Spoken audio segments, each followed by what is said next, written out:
Ayahku adalah naga emas 5 cakar yang paling mulia. Ibuku juga naga emas 5 cakar. Sedangkan aku hanyalah seekor naga hijau kecil. Hal itu membuat ayahku begitu marah hingga memukul ibuku selama 3 hari 3 malam. Bahkan ia juga menggantung naga hijau dari klan kami dan memukulinya selama 7 hari 7 malam. Namun tetap tidak bisa menemukan garis keturunanku. Seperti yang diketahui, emas ditambah emas tetaplah emas. Ayahku tak bisa mengerti mengapa aku bisa berubah warna. Kuncinya adalah tingkat darah menentukan posisi dalam klan naga. Di bawah naga emas ada naga merah. Di bawah naga putih ada naga hijau. Meski naga hijau dihormati sebagai makhluk suci di dunia manusia, namun dalam klan naga, itu adalah darah paling rendah. Itulah sebabnya kakak-kakakku yang seayah seibu selalu mengejekku. Namun apapun yang kulakukan, aku tak bisa meningkatkan kekuatanku. Kakakku yang tertua sekarang sudah menjadi kaisar iblis tingkat 3 yang disegani. Kakak kedua dan ketigaku juga sudah menjadi kaisar iblis tingkat 1 yang terkenal. Mereka semua sudah menjadi raja iblis pada usia 16 tahun. Sedangkan aku, di usia 16 tahun, masih naga langit tingkat 9 yang sangat lemah. Hari ini adalah upacara kematangan Naku yang ke-16. Saudara-saudara seklan, seluruh keluarga naga dan para kuat terhormat semuanya hadir.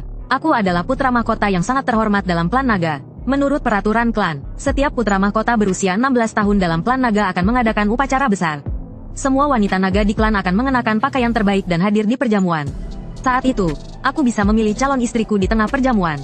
Namun aku tahu meski upacara ini berlangsung, dengan darah dan bakatku yang tak berguna, upacara ini pasti akan menjadi lelucon. Itulah sebabnya beberapa hari lalu aku pergi menemui ayahku, meminta ayahku membatalkan upacara ini. Namun saudara-saudara seklan malah menghalangiku. Mereka berkata, sebagai putra mahkota keempat, aku terlalu terhormat. Upacara ini tidak bisa dibatalkan. Tapi tak disangka, pada hari upacara, saudara-saudara seklan malah tersenyum mengejekku. Semua orang sudah siap untuk melihat aku dijadikan bahan tertawaan. Saat itu, sang tetua besar klan dengan serius berkata, adakah wanita naga yang bersedia menikah dengan putra mahkota keempat? Semua wanita di ruang itu terdiam. Beberapa wanita yang lebih tua mundur ke belakang. Saudara-saudara seklan tertawa terbahak-bahak. Fei Long memang Fei Long. Melihat begitu banyak wanita naga, tak ada satupun yang bersedia menikah dengannya. Sang tetua besar melihat keadaan ini dan mengibas jubahnya. Jika tak ada wanita yang bersedia di dalam klan, maka putra mahkota Wuji bisa memilih sendiri. Wanita yang terpilih tidak boleh menolak dengan alasan apapun. Saat itu, para wanita naga tampak ketakutan. Semua wanita naga takut saya akan memilih mereka. Tiba-tiba, seorang tetua dari klan naga hitam tiba-tiba berbicara. Putra mahkota keempat, saya memiliki seorang cucu perempuan yang belum menikah. Apakah putra mahkota keempat bersedia menikahinya? Saudara-saudara sepupu saya di samping segera tertawa mengejek. Bagaimana cucu perempuan dari tetua naga hitam bisa mau menikah dengan sampah seperti itu? Pasti hanya tertarik pada statusnya dan ingin mendekati sang putra mahkota. Tiba-tiba, perut saya tiba-tiba terasa sakit. Kesadaran saya seketika mengikuti rasa sakit itu memasuki lautan jiwa. Saat itu, sebuah roh naga raksasa berwarna hijau muncul di hadapan saya. Saya adalah naga raksasa Suan Suang, leluhur naga. Karena dibunuh oleh pengkhianat, roh saya terjatuh ke dunia dewa, iblis, dan monster. Kebetulan, kamu lahir dan jatuh ke dalam tubuhmu. Oleh karena itu, darah naga emas 5 cakarmu berubah menjadi darah naga raksasa Suan Suang. Anak kecil, jangan pedulikan pandangan orang lain. Kamu adalah naga raksasa Suan Suang yang memiliki sumber alam semesta. Sambil berkata demikian, dia mentransfer seluruh kekuatan hidupnya dan sebuah teknik ke dalam laut kesadaranku. Kemudian bentuk tubuhnya perlahan menghilang. Saat kesadaranku kembali ke tubuh, semua orang di tempat itu tertawa terbahak-bahak. Benar-benar sampah, memilih istri dalam upacara naga besar sampai bisa tertidur. Saya hanya menatap dengan tenang seluruh keluarga naga. Tidak ada seorang pun yang mengenal naga raksasa Suan Suang. Mereka tidak hanya bodoh, tetapi juga sangat konyol. Perlu diketahui, sejak zaman kuno hingga kini, naga raksasa Suan Suang adalah leluhur naga. Naga 5 cakar emas tidak pantas untuk mengikat sepatu naga raksasa Suan Suang. Dan aku adalah satu dari 2 naga raksasa Suan Suang yang ada di dunia ini. Saat itu, naga raja tiba-tiba berkata, "Ao Wuji, apakah kamu bersedia menikahi cucu perempuan dari Elder Naga Hitam?" Saya pun menatapnya dengan wajah dingin. Elder Naga Hitam hanya ingin menikahkan cucunya denganku untuk kepentingan politik. Dan cucunya pun mungkin tidak bersedia, jika identitasku terungkap di masa depan. Bukankah ini akan menguntungkan seluruh keluarga ini? Memikirkan hal ini, aku sudah punya keputusan. Ayahanda tidak akan menyetujui. Kata-kata ini membuat semua orang di tempat itu terkejut. Seorang pemuda bahkan membuka mulut dan mulai menghujat. "Ao Wuji, kakekku rela menikahkan kakakku denganmu. Seorang sampah tanpa bakat dalam latihan. Apa hakmu untuk menolak?" Sang putra mahkota yang lebih tua juga mengerutkan alis dan berkata, "Wuji, sekarang saatnya untuk mengenali dirimu sendiri." Sang putra mahkota ketiga pun berkata dengan suara marah, "Jangan mempermalukan keluarga kerajaan." Ku mengangkat kepala dan memandang ke arah Raja Naga dan Ratu Naga. Melihat mereka terdiam, hatiku tak bisa menahan tawa sinis. Saat itu, kakak keduaku tiba-tiba berbicara untukku. "Adik keempatku memang seorang bangsawan yang terhormat. Jika dia tidak mau, apakah kalian berhak menekan atau memanfaatkan dia?" Aku menyarankan kalian untuk mengenali posisi kalian. Mendengar kata-kata ini, Raja Naga menunjukkan ekspresi tidak senang. Ia hendak berbicara untuk menegur. Namun, tiba-tiba terdengar suara gaduh dari luar istana. Di luar istana, sekelompok orang berkumpul dengan sangat banyak. Dua penjaga sedang mencegah mereka masuk. Hari ini adalah upacara pemilihan istri untuk putra mahkota keempat naga. Tanpa perintah dari Raja Naga, tidak ada yang boleh masuk. Mendengar ini, orang-orang mulai berdebat. Biasanya, bahkan ayam bertelur.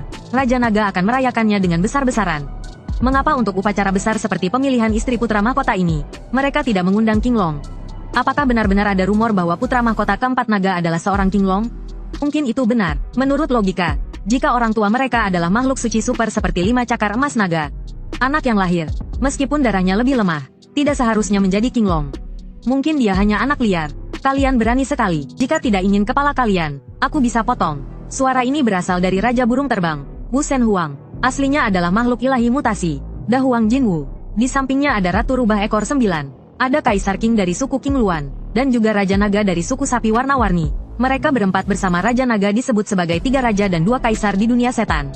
Di belakang mereka ada para murid dari masing-masing suku mereka. Setelah orang-orang masuk ke istana, kakak tertua melihat situasi dan membiarkan aku melanjutkan untuk memilih istriku sendiri. Namun aku sudah melihat dengan jelas wajah-wajah mereka. Sejak kecil, orang tuaku tidak pernah memperhatikanku dengan serius. Satu-satunya yang peduli padaku adalah kakak keduaku. Setelah sinar mataku menyapu orang-orang di sekitarku, aku melihat seorang iblis kecil. Dia sedang menatapku dengan bingung. Tatapannya yang lembut menyimpan perasaan hatinya. Melihat aku menatapnya, wajahnya yang cerah tiba-tiba memerah malu. Dia memalingkan kepalanya dengan malu. Namun sesekali dia menoleh ke arahku. Melihat ekspresinya yang malu, saya berpikir dengan sungguh-sungguh, orang-orang dari klan naga, kecuali kakak kedua, sudah tidak layak untuk dipertahankan. Ini juga merupakan sebuah kesempatan untuk memutuskan hubungan dengan klan naga. Saat itu saya berjalan mendekati gadis dari klan rubah. Saya memperkenalkan diri. Saya adalah sang putra kecil dari klan naga yang tidak dihargai, Ouji. Nona, apakah Anda bersedia hidup bersamaku selamanya? Belum sempat sang putri rubah dengan 9 ekor berbicara. Tiba-tiba, Raja Naga sangat marah. Teparat, klan naga kami dari zaman dahulu tidak pernah menikah dengan suku asing. Anak durhaka, jangan mempermalukan nama klan naga kami. Belum sempat saya berbicara. Tiba-tiba, sang putri rubah melangkah maju. Yang mulia Raja Naga, saya bersedia menikah dengan Tuan Wuji. Mendengar itu, Kaisar rubah dengan segera maju dan berkata, putri saya masih muda dan tidak mengerti banyak. Karena terbawa emosi, dia telah menyinggung Raja Naga. Mohon jangan disalahkan. Raja Naga Sapi kemudian berkata, apa masalahnya? Bukankah putri dari Kaisar rubah dengan 9 ekor ini tak layak untuk putra Raja Naga? Pada saat itu, Elders Naga Putih melihat wajah saya yang agak canggung. Lalu segera berusaha meredakan suasana. Sang putri tentu saja pantas untuk Tuan Wuji. Namun, klan naga kami selalu seperti ini. Kami tidak menikah dengan suku asing. Jadi, jangan lagi mencoba membujuk. Saya sudah memutuskan hati saya. Lalu saya menatap ayah saya dengan mata penuh amarah. Hari ini saya akan mengatakan ini. Saya tidak akan menikahi siapapun dari klan naga. Tuan Wuji, Anda hanya tidak sadar akan kenyataan. Jika bukan karena identitasmu, siapa yang ingin menikahi seorang sampah? Di istana besar ini tidak ada yang membela saya. Detik berikutnya, Raja Naga berdiri dan menghancurkan Yao dan saya dengan satu pukulan. Semua orang yang melihatnya tidak berani bersuara. Sang putri rubah ingin memeriksa kondisi saya. Namun, ibu dari klan rubah menariknya kembali. Saat itu Raja Naga sangat marah. Dia tidak peduli dengan harga dirinya lagi. Tanpa disadari, pukulannya tidak hanya menghancurkan Yao dan saya, namun juga secara langsung memutuskan hubungan ayah dan anak. Pada saat itu, saya sudah benar-benar putus asa. Tanpa Yao dan, saya tidak bisa berlatih lagi. Mulai sekarang, saya tidak akan bisa melatih kekuatan lagi. Aku benar-benar menjadi seorang manusia tak berguna. Tak peduli siapapun, jika kekuatan spiritual hilang, maka akan terjatuh dari dunia dewa dan iblis ke dunia manusia. Aku pun menahan rasa sakit. Dengan gemetar berjalan keluar dari aula besar. Aku mendongak ke langit dan menghela nafas panjang. Tapi hanya ada bekas air mata. Aku tak tahu kepada siapa aku menyalahkan. Kemudian, sebuah pusaran ruang menghisapku ke dunia manusia. Sudahlah, jadilah hanya seorang iblis biasa di dunia manusia. Aku berjalan seorang diri di hutan gelap. Tiba-tiba seseorang jatuh dari langit. Dia adalah seorang praktisi spiritual. Aku segera mendekat untuk memeriksa kondisinya. Pada saat itu, aku melihat ada 2 orang yang sedang terbang ke arahku dengan cepat.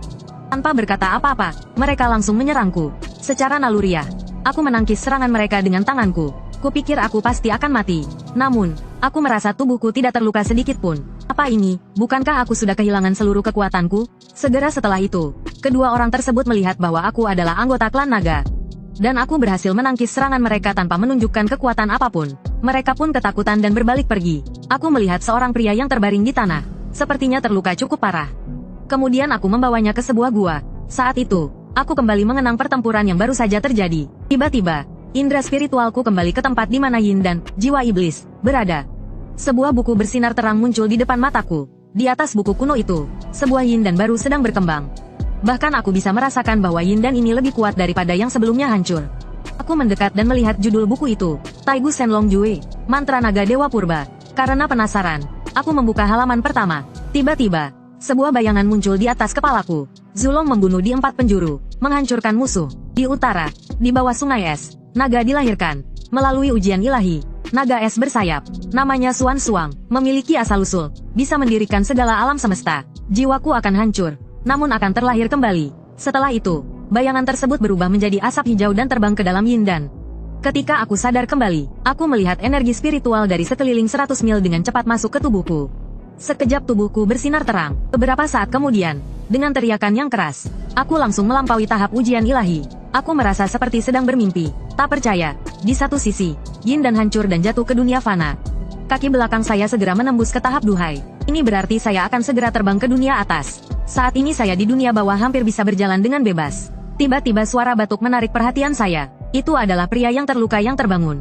Pria itu memberitahu saya bahwa dia adalah ketua sekte Tianjian dari sekte kultivasi terbesar di Kekaisaran Nanyun.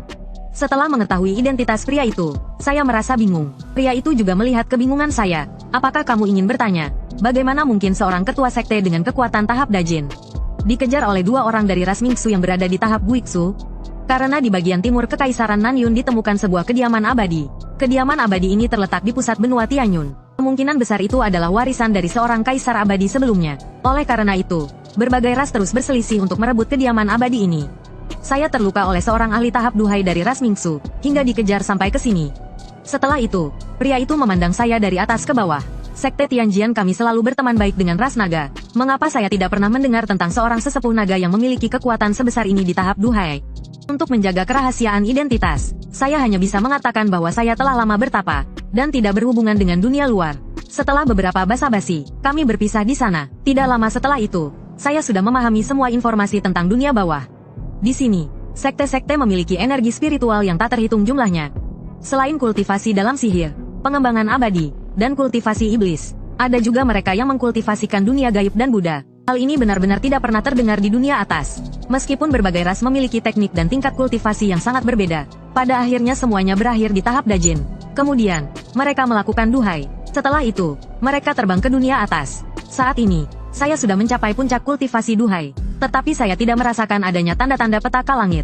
Untuk menghindari kegaduhan di dunia bawah, saya memutuskan untuk mencari tempat yang tersembunyi untuk bertapa. Kemudian, saya pun tiba di wilayah paling utara benua ini, sebuah tanah bersalju. Entah kenapa, semakin dingin, saya merasakan energi spiritual dalam tubuh saya semakin mengalir.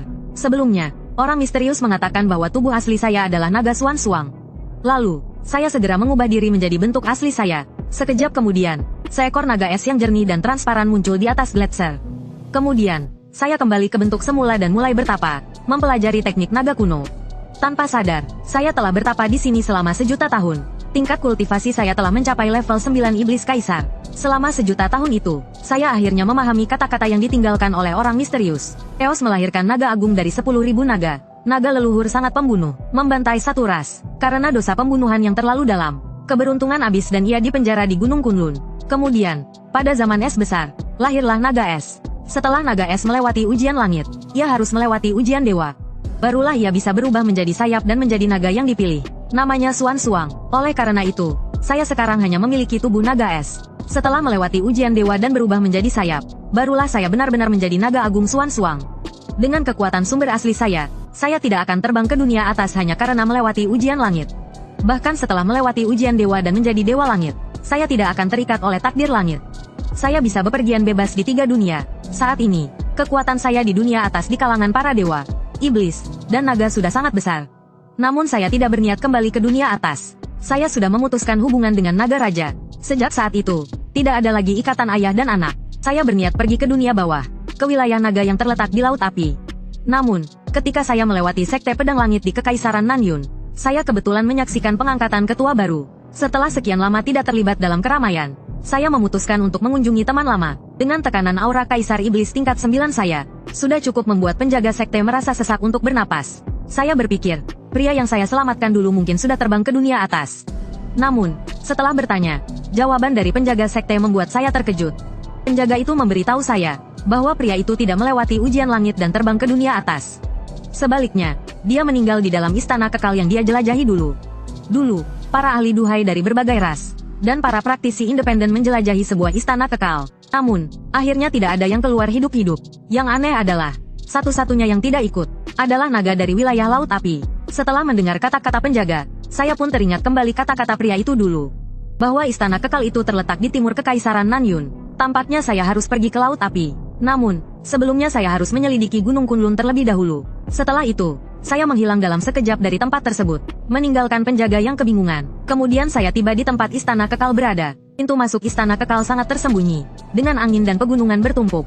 Tidak bisa dibilang megah, tapi di dalamnya sangat menakjubkan. Saat saya mengamati struktur dalam istana kekal dengan seksama, tiba-tiba seorang wanita masuk dengan terburu-buru. Tanpa banyak bicara, dia langsung menyerang saya. Saya hanya mengangkat tangan sedikit, dan wanita itu langsung tertekan di tempat, tak bisa bergerak. Kamu dari suku naga? Aku benar-benar tidak salah duga. Semua ini adalah rencana suku naga, kan? Mendengar perkataan wanita itu, aku sangat bingung. Nona, kamu cantik sekali. Kenapa malah menyerang seperti ini? Tadi kamu bilang ini adalah rencana suku naga, bagaimana ceritanya? Wanita itu tampak sangat marah seolah-olah ada dendam pribadi. Suku naga telah membuat keributan di dunia atas, tidak memberi kedamaian pada suku lainnya. Sekarang, kalian bahkan mengirimkan seorang Raja Iblis level 9 ke dunia bawah. Memang benar ini adalah langkah besar. Begitu kata wanita itu, begitu ia selesai bicara, aku menghentikan sihirku dan melepaskannya. Tadi kamu bilang apa? Apa yang terjadi dengan suku naga di dunia atas? Ceritakan padaku. Wanita itu tampak kebingungan. Bukankah kamu yang dikirim dari dunia atas? Setelah Raja Naga baru naik tahta, suku naga terus menekan suku iblis lainnya.